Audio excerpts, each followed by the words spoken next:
আসসালামু আলাইকুম। প্রিয় দর্শক, অন্য মঞ্চের আলাপ চাইতায় আপনাদের সকলকে আমন্ত্রণ জানাচ্ছি। বাংলাদেশের একাধিকবারের নির্বাচিত প্রধানমন্ত্রী এবং বাংলাদেশ আওয়ামী লীগের সভানেত্রী শেখ হাসিনা দেশে ফিরছেন। তিনি কি আসলেই দেশে ফিরছেন নাকি এটি একটি রাজনৈতিক কৌশল? আজকে এটি নিয়েই আলোচনা করব।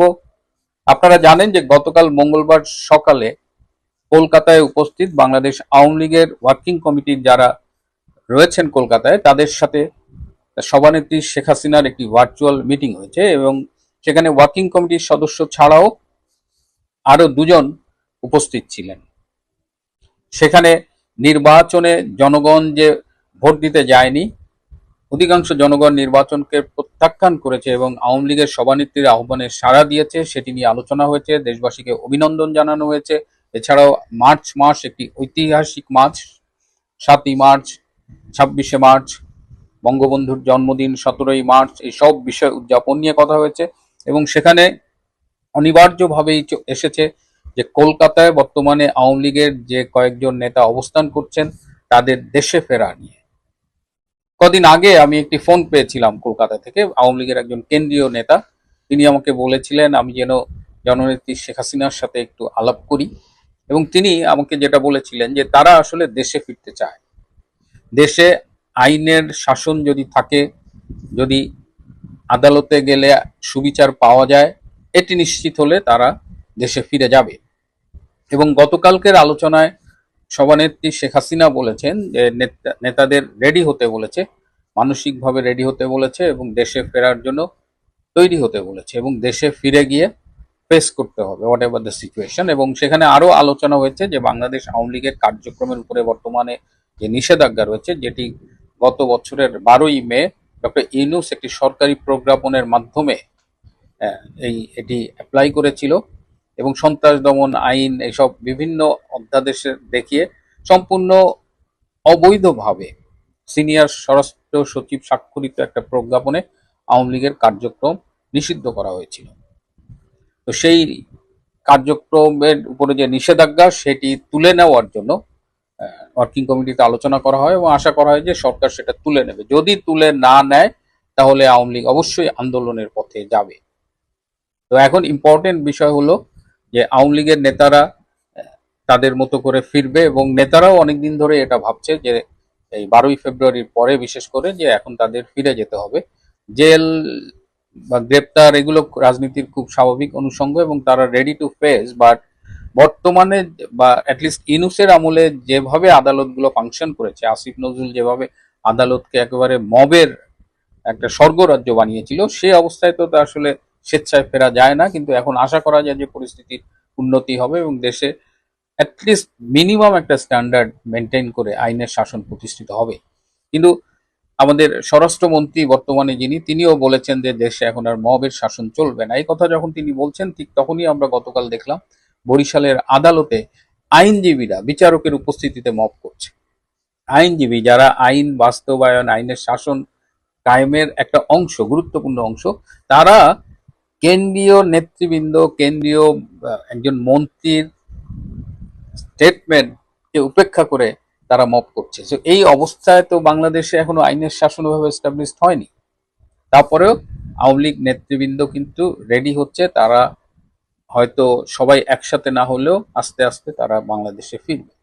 এই যখন অবস্থা, তখন আরো একটি আলোচনা আসছে যে শেখ হাসিনা নিজে কি দেশে ফিরছেন। ওই মিটিং এ অনেকেই বলেছিলেন যে নেত্রী আপনাকে নিয়ে আমরা দেশে ফিরবো। নেত্রী বলেছেন যে তোমরা তোমাদের মতো করে ফেরো, আমি আমার মতো করে ফিরব। একটি সূত্র আমাকে নিশ্চিত করেছে যে শেখ হাসিনা ভারতীয় কর্তৃপক্ষকে জানিয়েছেন যে তিনি অবিলম্বে বাংলাদেশে ফিরে যেতে চান। তিনি এটাও বলেছেন যে বাংলাদেশে ফিরে গিয়ে তিনি আইন আইন যে বিচারিক প্রক্রিয়া সেটা ফেস করতে চান। তিনি বলেছেন তিনি ফাঁসিকে ভয় পান না, তিনি জেলে যেতে ভয় পান না, কিন্তু তিনি বাংলাদেশে ফিরে যেতে চান। একটা টেকনিক্যাল সমস্যা হলো যে তার পাসপোর্ট বাতিল করা হয়েছে, সুতরাং শেখ হাসিনার এই মুহূর্তে কোনো পাসপোর্ট নেই। তারপরেও তিনি ভারতীয় কর্তৃপক্ষকে জানিয়ে দিয়েছেন তিনি ফিরতে চান, তার অভিপ্রায়ের কথা। এখন বাংলাদেশে তার ফেরার মতো পরিস্থিতি তৈরি হলে আমরা আশা করি তিনি ফিরবে এবং নিশ্চিত মৃত্যুর মুখে। আপনারা জানেন, এটা এখন সবাই জানে যে ভারতের মধ্যস্থতায় তাকে কিন্তু বাংলাদেশ থেকে নিয়ে যাওয়া হয়েছিল। না হলে সেদিন ওয়াকার এবং ইউনূস গং যেভাবে প্ল্যান করেছিল তাতে গণভবনেই তাকে নিষ্ঠুরভাবে হত্যা করা হতো। সেখান থেকে ভারত যেহেতু তাকে উদ্ধার করে নিয়ে গিয়েছে, তো ভারত নিশ্চয়ই তাকে কোনো একটা বিপদের মুখে ঠেলে দেবে না। কিন্তু আপনারা যারা শেখ হাসিনাকে চেনেন, আপনারা জানেন যে শেখ হাসিনা এর আগেও 2007 সালে একটা এরকম পরিস্থিতি হয়েছিল, তার দেশে ফেরার উপরে নিষেধাজ্ঞা জারি করেছিল সেই সময়ের 111 সরকার। কিন্তু তিনি তখন সব নিষেধাজ্ঞাকে উপেক্ষা করে সরকারকে বাধ্য করেছিলেন বেসিক্যালি সেই নিষেধাজ্ঞা প্রত্যাহার করতে, এবং তিনি দেশে ফিরে এসেছিলেন মে মাসে, এবং জুলাই মাসের 16 তারিখে তিনি গ্রেপ্তার হয়েছিলেন 2007 সালে। সুতরাং শেখ হাসিনা এবারও দেশে ফেরার জন্য উদ্গ্রীব হয়ে আছে, এবং আমরা আশা করি যে কিছু প্রয়োজনীয় মেকানিজম শেষ হলে তিনি অবশ্যই দেশে ফিরবেন।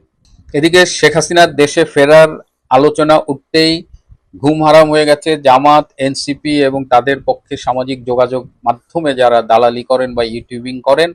আপনারা দেখবেন যে এখন সব শিয়ালের এক রায়ের মতো সেই আসিফ মাহমুদ বলেন, সার্জিস বলেন, হাসনাত বলেন বা তাদের সমর্থনে যেসব ইউটিউবার আছেন, সবাই একটা আওয়াজ তুলেছে যে বিএনপির উচিত হবে না আওয়ামী লীগের কার্যক্রমের উপরে যে নিষেধাজ্ঞা সেটি তুলে নেওয়া।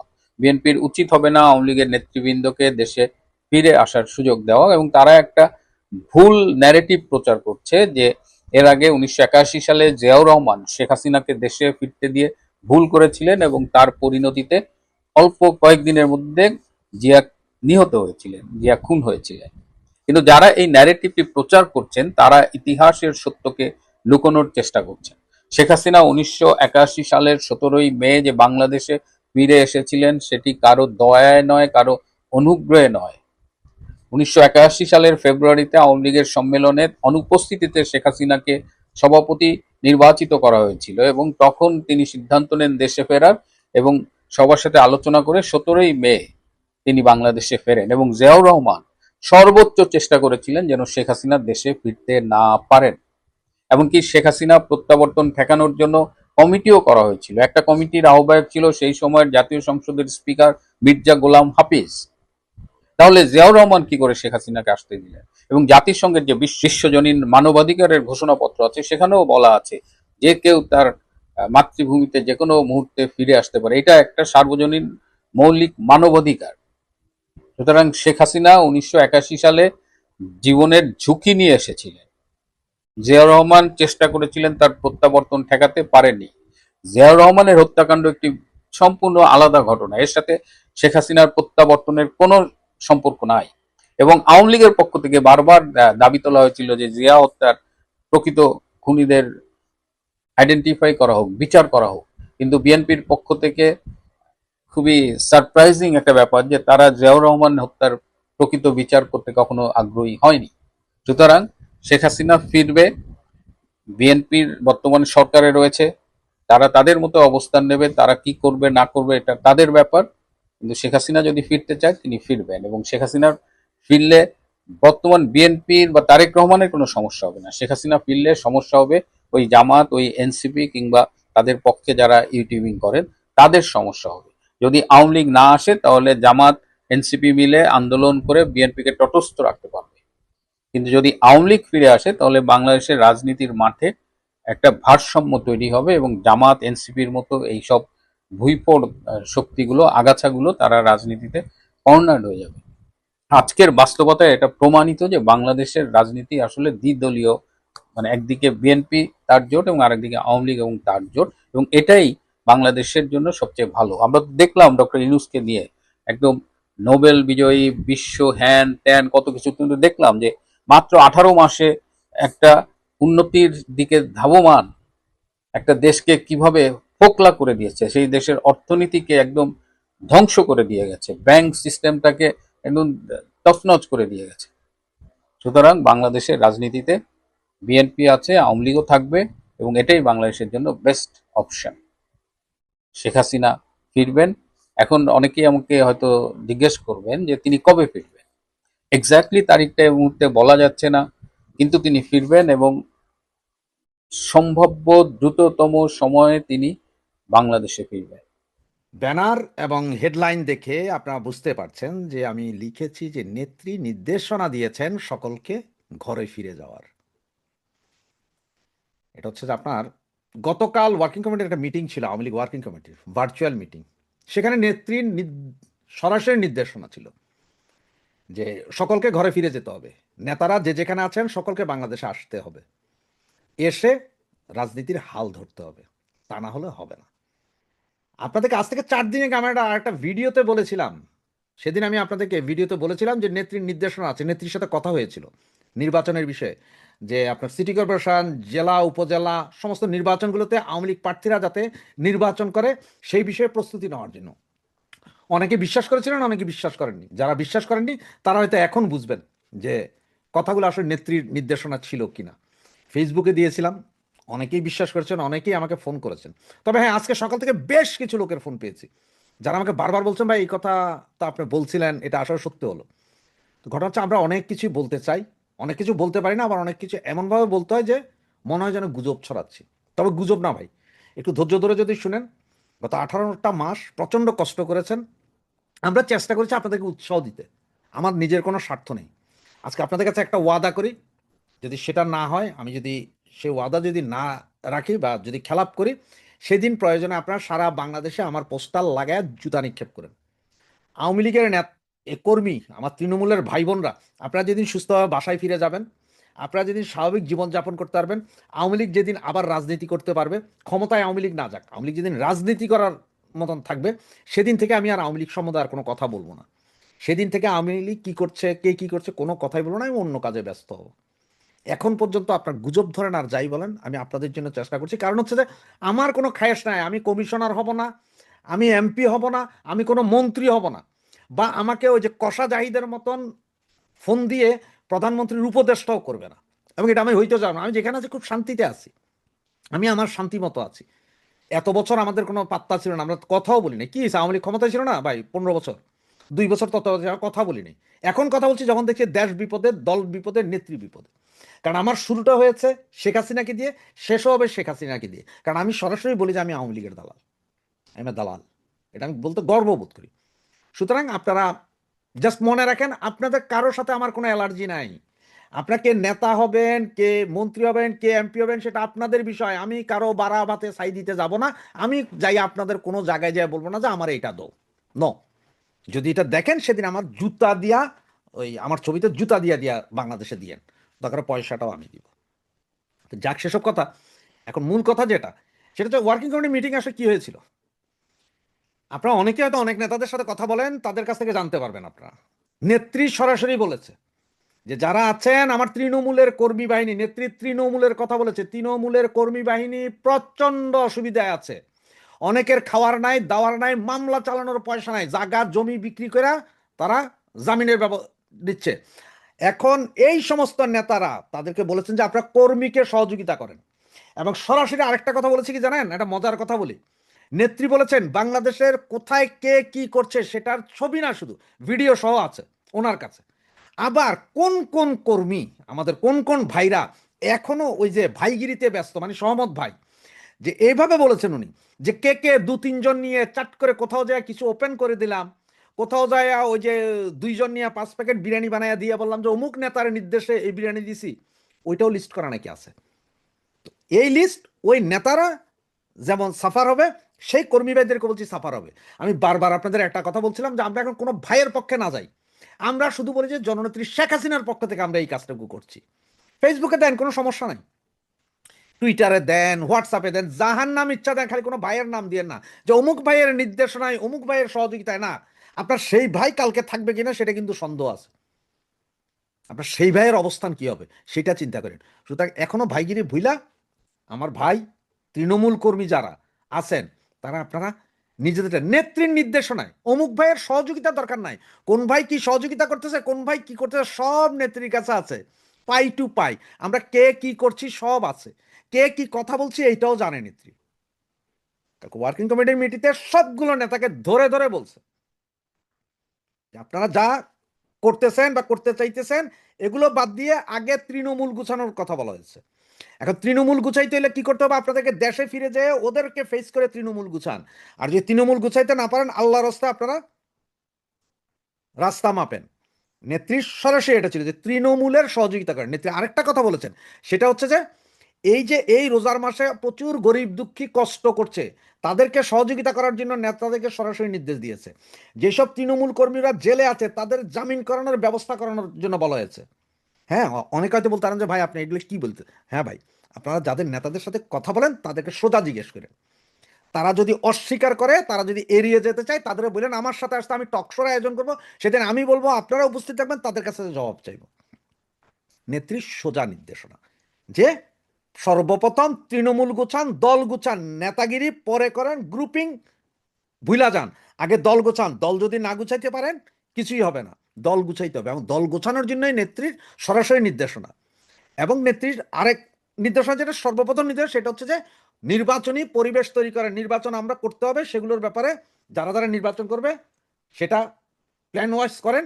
তবে হ্যাঁ, কে নির্বাচন করবেন আর কে করবেন না, আর কে বন্ধ ছিলেন, ঘুমাইয়াছিলেন, সেটা কিন্তু নেত্রী জানে।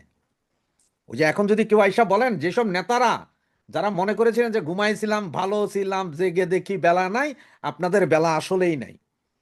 আপনারা কে কি কর্মকাণ্ড করেছেন সেটা নেত্রী জানে। এবং নেত্রী এটাও বলেছে যে ওনার কাছে ফেসবুকও আছে, কোন নেতার ফেসবুক কবে বন্ধ, কোন নেতা কোন দিন কি এডিট করে কি দিয়েছে, এগুলো সব আছে, সব কিছু আছে। কোন মন্ত্রী কাকে বিচারপতি বানানোর চেষ্টা করেছিলেন, সেই বিচারপতি, সেই মহিলা এখন কোন দলের হয়ে কাজ করতে, সব নেত্রীর কাছে আছে, পাই টু পাই। অনেককেই দেখবেন ভোকাল, ভেরি ভোকাল, ওনারা কথা বলেন আওয়ামী লীগের জন্য। ওনাদের পেছনের অতীত, ওনারা এই গত 18 মাসের অতীত ওনারা জানেন, নেত্রীর কাছে আছে। 12 তারিখের ইলেকশনের পরে কারা কারা আপনারা হাই হাই খাই খাই করতেছেন, ওইটার লিস্ট নেত্রীদের কাছে আছে।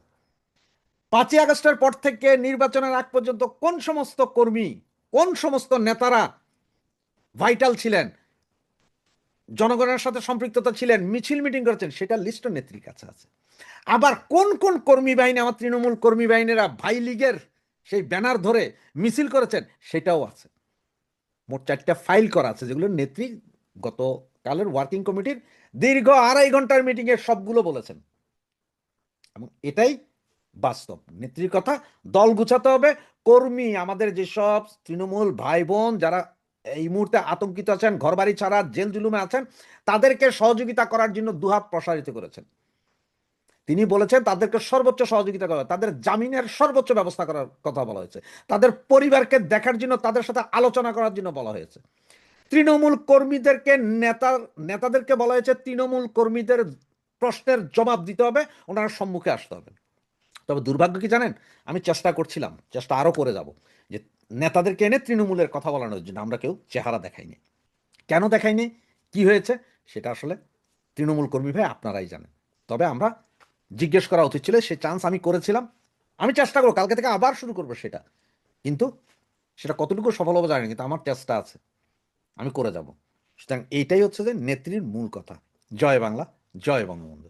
আমি একটা পোস্ট দিয়েছি ইউনূসের ব্যাপারে, সেখানে আমি লিখেছি যে ইউনূস এখন বিচার আইনজ্ঞ খুঁজে পাচ্ছে না। সে বুঝতে পারছে আগামী দিনে তার বিরুদ্ধে কিরকম সমস্ত আঘাত আসতে চলেছে, আইনি আঘাত। তো সে পোস্টে অনেকে লিখেছে, দূর মশাই আপনি কি যে বলেন, ও এখন রাষ্ট্রপতি হওয়ার জন্য এখন ছটপট ছটপট করছে, বোধহয় রাষ্ট্রপতি হয়েও যাবে, আর আপনি এখন এই সমস্ত কথা বলছেন, এগুলো অবিশ্বাস্য লাগছে। হ্যাঁ, ঠিক কথা, কথা তো আপনারা তো সত্য বলেছেন, আপনারা তো অসত্য কিছু বলেননি, কিন্তু ঘটনাটা হয়েছে অন্য। কিরকম, এই যে বুইরা খাটাস কিন্তু ওর কিন্তু প্ল্যানিং এর কোনো শেষ নেই। ও মনে করেছে মেটিকুলাস ডিজাইন প্ল্যান করে ও তো একটা ক্ষমতায় এসছে, আর একটা মেটিকুলাস প্ল্যান করে ও ক্ষমতায় টিকে যাবে। তা মোটামুটি মেটিকুলাস প্ল্যান তার খেটে গেছিল, কিন্তু মধ্যিখানে বাদসাধ্য হচ্ছে গিয়ে ভোটের রেজাল্ট। ভোটের যেদিনকে সকালবেলা, যেদিনকে রেজাল্ট বেরোবে, মানে ভোট হয়ে গেছে, সেদিনকে সকালবেলা পর্যন্ত ও প্রচণ্ড খুশিতে উত্তেজিত ছিল। এবং উত্তেজিত হয়ে তিনি যখন বাইরে বেরিয়েছে, সাংবাদিকরা যখন প্রশ্ন করেছে, তখন উনি যে উত্তর দিয়েছে তার ভিডিওটা আমার এখানে আছে। এটা ঈদের মতো মহা ঈদ, এটা মহা ঈদের মতো খুবই সুন্দর, খুবই সুন্দর। এই পর্যন্ত fantastic. We have a big future coming up. We are just creating new Bangladesh. Bangladesh 2.0. Thank you. Thank you. Bangladesh 2.0 তখনও পর্যন্ত নিশ্চিন্তে ছিল যে বাংলাদেশ একেবারে ওনার হাতের মধ্যে চলে এসছে, জামাত ক্ষমতায় আসছে, কিন্তু ভেতরে ভেতরে যে খেলা ঘুরে গেছে সেটা উনি বুঝতে পারেননি। তারপর থেকে এই ভিডিওর পর থেকে আর কি ডক্টর মোহাম্মদ ইউনূস মহামান্য আমাদের প্রধান উপদেষ্টার মুখ আর দেখা যায়নি। মহামান্য উপদেষ্টা তারপর থেকে একেবারে পর্দার অন্তরালে লীন হয়ে গিয়েছেন। এইবার তো ক্ষমতায় বসে গেলেন, তো তারেক রহমান তিনি প্রধানমন্ত্রী হিসেবে শপথটা পাঠ করে দিলেন। তারপরে তো তার ভিতরে ভান্ডা ফোর যেটা করলেন সেটা হচ্ছে রাষ্ট্রপতি শাহাবুদ্দিন চুপ্পু। এই শাহাবুদ্দিন চুপ্পু সারা বাংলাদেশের সামনে, জনগণের সামনে তার একেবারে জামা কাপড় পুরো খুলে তাকে নগ্ন চেহারা বার করে দিলেন, যে একটা রাষ্ট্রপ্রধানকে তিনি কিভাবে জেলখানার মধ্যে বন্ধ করে রেখে দিয়েছিলেন। কারাগারের রাষ্ট্রপ্রধান, ও মানে এটা হওয়া উচিত ছিল সেদিনের হেডলাইন, কারাগারের রাষ্ট্রপ্রধান। তো যাই হোক, এ সমস্ত মেটিকুলাস ডিজাইনটা তখন উনি করেছিলেন। তখন উনি মনে করেছিলেন যে ওনারা আজন্ম ক্ষমতায় টিকে থাকবেন, উনি হবেন রাষ্ট্রপতি, কেউ একজন হবে প্রধানমন্ত্রী, এই সমস্ত করে ফেলে ওনারা গিয়ে এখন আজন্ম থাকবেন। যার জন্য ওনার যে সমস্ত উপদেষ্টা আছে তারা ভোটের আগের দিন পর্যন্ত লম্বা লম্বা লেকচার মেরেছেন। এখন অবস্থার পরিবর্তন হয়েছে। অবস্থার পরিবর্তন হওয়ার পর এখন তারেক রহমান ক্ষমতায় বসে গেছেন। স্টিয়ারিং তো অন্য লোকের হাতে, কার হাতে আমি বলবো না, স্টিয়ারিং তো অন্য লোকের হাতে। এখন সে স্টিয়ারিংয়ে গাড়ি চলছে। এখন উনি হয়ে গেছেন গাড়ির একজন মাথায় বসা একজন, যে টালমাটাল খাচ্ছে, কখনো পড়ে যাবে এদিকে, কখনো ওদিকে পড়ে যাবে। এখন তিনি আইনের বেড়াজালে পড়তে পারেন। যে সমস্ত কর্মকাণ্ড উনি স্বর্ণাক্ষরে লিখে রাখার মতো সমস্ত কর্মকাণ্ড তো করে গেছেন বাংলাদেশের 18 মাসের ইতিহাসে। এই স্বর্ণাক্ষরে কর্মকাণ্ডগুলি এক এক করে যখন উন্মোচিত হবে তখন উনি তো জানেন উনি কি কি করেছেন, তখন উনি তো বেকায়দায় পড়বেন। এখন ওনার আইনজ্ঞের দরকার। তা আইনজ্ঞ উনি এখন খুঁজতে ব্যস্ত। এখন সমস্যা হচ্ছে, অনেকে লিখেছেন আমায় যে দূর মশাই আপনি কি বলেন, যে উনি এখন বিএনপির লোক ওকে আইনজ্ঞ দেবে। আমি একটা ঘটনা বলি শুনুন। সেটা হচ্ছে যে বুইরা খটাসটা এটা কিন্তু মানে থেমে নেই। আপনাদের মনে আছে ও একবার রোম না ইটালি কোথায় গেছিল, মেয়রের সঙ্গে বসেছিল, দেখা সাক্ষাৎ করে আর কারোর দেখা পায়নি। তখন ও পোপের দেখার চেষ্টা করেছিল, পোপের দেখা পাওয়ার, পোপের সঙ্গে তখন দেখা হয়নি। এ বেটা করেছে কি, এ বেটা পোপের সঙ্গে যোগাযোগ করেছে ওভার ফোন করে, কোনোভাবে পোপকে কনভিন্স করেছে। আমার কথা মিলিয়ে দেবেন, প্রত্যেকটা অর্থে মিলিয়ে দেবেন, বিএনপি নেতাদের কাছে আপনারা জিজ্ঞেস করবেন। গতকাল বা পরশু দিনকে পোপ ফোন করেছিলেন তারেক রহমানকে, সব কুশল বিনিময় হওয়ার পর তারপরে উনি বলেন, পোপ বলেন যে দেখুন না আপনাদের সরকারে যদি কোনোভাবে এনাকে করে নেওয়া যায়, অ্যাকোমোডেট করে নেওয়া যায়। তারেক রহমান একেবারে পরিষ্কার মুখের ওপর বলে দিয়েছেন, দেখুন ওনাকে আমাদের এখানে রাষ্ট্রপতি বানানোর কোনো রকম সুযোগ আমাদের দলে নেই। দ্বিতীয় আর একটা প্রস্তাব তখন পোপ দেন যে তাহলে পরে ওনাকে সেফ এক্সিটের ব্যবস্থা করে দিন। সেটাও তারেক রহমান বলে দিয়েছেন যে সেফ এক্সিট, ওনার যে সেফ এক্সিটের ব্যাপারটা সেটা কিন্তু আমার একার হাতের মধ্যে নয়। এখানে আন্তর্জাতিক ব্যাপার রয়েছে এবং আমার দলের শীর্ষ নেতাদের সঙ্গে আমি বৈঠক করে এই ব্যাপারে কথা বলে দেখেছি, তাদেরও মতামত কিন্তু এ ব্যাপারে ভিন্ন। সুতরাং এ ব্যাপারেও আমি আপনাকে কোনো সন্তোষজনক উত্তর দিতে পারছি না। ফলে পোপের যে দুটো অনুরোধ পোপকে দিয়ে করানো হয়েছিল, এক ওকে রাষ্ট্রপতি বানানো, দুই হচ্ছে যদি না হয় নেহাত তাহলে পরে সেফ এক্সিট হওয়া। রাষ্ট্রপতি হওয়া হচ্ছে না, সেফ এক্সিটও পাওয়া যাচ্ছে না। এটা আমি যেটা বলছি অত্যন্ত দায়িত্বের সঙ্গে বলছি। আপনারা যারা ভাবছেন না, খোয়াব দেখছেন যে উনি রাষ্ট্রপতি হবেন, অথবা দুঃস্বপ্নে ভাবছেন, আপনারাও চান না কিন্তু দুঃস্বপ্নে ভাবছেন কিছু না হলেও অন্তত রাষ্ট্রপতি হয়ে যাবে, সেটা তার হচ্ছে না। আপনারা জনে জনে বিএনপি নেতার কাছ থেকে খবর নিয়ে এটিকে আমি ভুল বলছি না ঠিক বলছি কনফার্ম করে নেবেন। এবার আসি যে আইনজীবীদের কথায়। আমাদের ভারতবর্ষের একটা ঘটনার কথা বলি। কাসাব যখন ভারতবর্ষ মানে 26/11 যখন হয়েছিল, তখন তার একজন জীবিত একজন জঙ্গি ধরা পড়েছিল, তার নাম হচ্ছে আজমল কসাব। আজমল কসাব আমাদের দেশে হচ্ছে বিচার করতেই হবে। তা বিচার করতে গেলে কি হবে, একজন আইনজ্ঞের দরকার। কিন্তু আজমল কসাব কি করেছিল, দেশের মানুষকে হত্যা করেছিল। দেশের কোনো নামি বেনামি বটতলার উকিলও তার হয়ে আইনে মানে তার হয়ে লড়াই করতে চায়নি। শেষকালে বাধ্য হয়ে আদালতকে সরকারিভাবে নোটিশ দিতে হয় কাগজে, যে এরকম আইনজ্ঞ চাওয়া হচ্ছে, তাকে এত ফিস দেওয়া হবে, কসাবের হয়ে তাকে ওকালতি করতে হবে। শেষে একজন আইনজীবী পাওয়া গেল যাকে সরকার মানে দিল যে আপনি যদি এই মানে এর কেসটা লড়েন, তাহলে আপনার সমস্ত জীবনের দায়িত্ব আমাদের, এবং আপনি কেস লড়ার পর আপনি যেখানে যেতে চান আমরা আপনাকে সেই দেশে পাঠিয়ে দেবো, অর্থনৈতিক সমস্ত সুবিধা দিয়ে আমরা সেই দেশে পাঠিয়ে দেবো। অর্থাৎ আমাদের এখানে নিয়মটাকে মানতেই হবে।